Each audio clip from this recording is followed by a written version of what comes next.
جذباتی ہو جانا یہ انسان کی فطرت میں ہے، لیکن اسلام کی نظر میں وہی جذبہ قابل قدر ہے جس کا اظہار شریعت کی روشنی میں کیا جائے۔ جس جذبے کا اظہار اسلام کی روشنی میں کیا جائے وہی جذبہ اسلام کی نظر میں قابل قدر ہے۔ لیکن جذبات میں آ کر انسان اگر دین کو فراموش کر دے،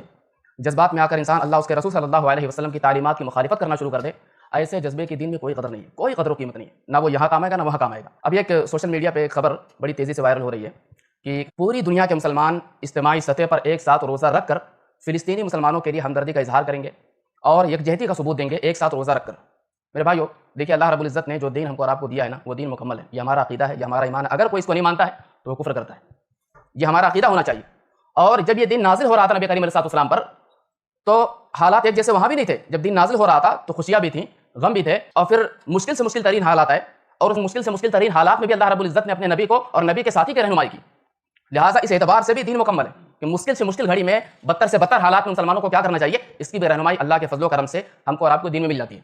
لہٰذا یہ جو بات ہے کہ ایک جہتی کا ثبوت دینے کے لیے یا سارے کے سارے مسلمان ہمدردی کا اظہار کرنے کے لیے روزہ رکھیں گے، میرے بھائیو روزہ عبادت ہے، اللہ کی عبادت کے لیے روزہ رکھا جاتا ہے۔ روزہ ہمدردی کے اظہار کے لیے نہیں، روزہ رکھا جاتا ہے اظہار بندگی کے لیے، اظہار یکجہتی کے لیے روزہ نہیں رکھا جاتا ہے،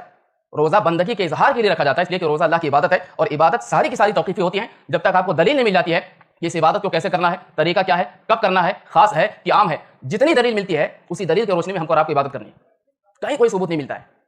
کہ نبی کریم علیہ السلام نے کبھی کوئی ایسا موقع آیا ہو، مشکل سے مشکل گھڑی آئے، خندق کا موقع دیکھ لیجیے آپ، خندق غزوہ احزاب سے کہتے ہیں، خندق کے موقع میں دیکھیے کہ چاروں طرف سے مسلمانوں کو گھیرا گیا ہے، اتنی مشکل گھڑی، اور کہ یہودی اور مشرکین 10,000 کی تعداد میں یہ لوگ مدینہ پر مسلمانوں پہ حملہ کرنے کے لیے آئے۔ وہاں مشورہ کیا گیا، وہاں ترکیبیں بنائی گئیں، وہاں رائے پاس کیا گیا، وہاں گڑھے کھودے گئے، محنتیں کی گئی، لیکن نبی کریم علیہ السلام نے اس سے پہلے یہ نہیں کہا کہ آپ سارے کے سارے لوگ مل کے روزہ رکھو، اللہ کے نبی نے حکم دیا۔ حضرت عمر رضی اللہ عنہ نے بیت المقدس کو فتح کیا تو فتح کے وقت یہ نہیں کہا کہ سارے کے سارے مسلمان روزہ رکھو، صلاح الدین ایوبی نے فتح کیا لیکن فتح کے وقت کسی نے نہیں کہا کہ سارے کے سارے مسلمان ایک ساتھ روزہ رکھو۔ تو یہ بہت ہی غلط بات ہے۔ دین کی بنیاد میرے بھائیوں من گڑت باتوں پہ نہیں ہے، دین کی بنیاد اوتھینٹک سورسز پہ ہے، مضبوط دلیلوں پہ ہے۔ اس لیے یہ جو باتیں اس ایسے موقع پہ جو آتی ہیں نا، جذباتی قسم کی باتیں کہ جو دین میں اور دیندار لوگوں کو گمراہ کیا جائے، ان کو ایسے کام پہ لگا دیا جائے کہ جو اصل کرنے کا کام ہے، جو آسان کام ہے، اصل کرنے کا کام ہے، اس کو بھول جائیں لوگ۔ یہ لوگ ایسے ہوتے ہیں جو صلاح سال پوری زندگی دین سے بیزار رہتے ہیں، دینی تعلیمات سے دور رہتے ہیں، اور جب جاگتے ہیں تو اسی منفی جذبے کے ساتھ جاگتے ہیں مسلمانوں کو دین کے نام پہ گمراہ کرنے کے لیے۔ دعا کیجیے، ہاں کچھ روزے خاص ہیں، اجتماعی روزے ہیں، جیسے رمضان کا روزہ ہے، اجتماعی سطح پر روزہ رکھنا، کچھ ایام ہیں، عاشورہ کے روزے ہیں، اور بھی بہت سارے نفلی روزے ہیں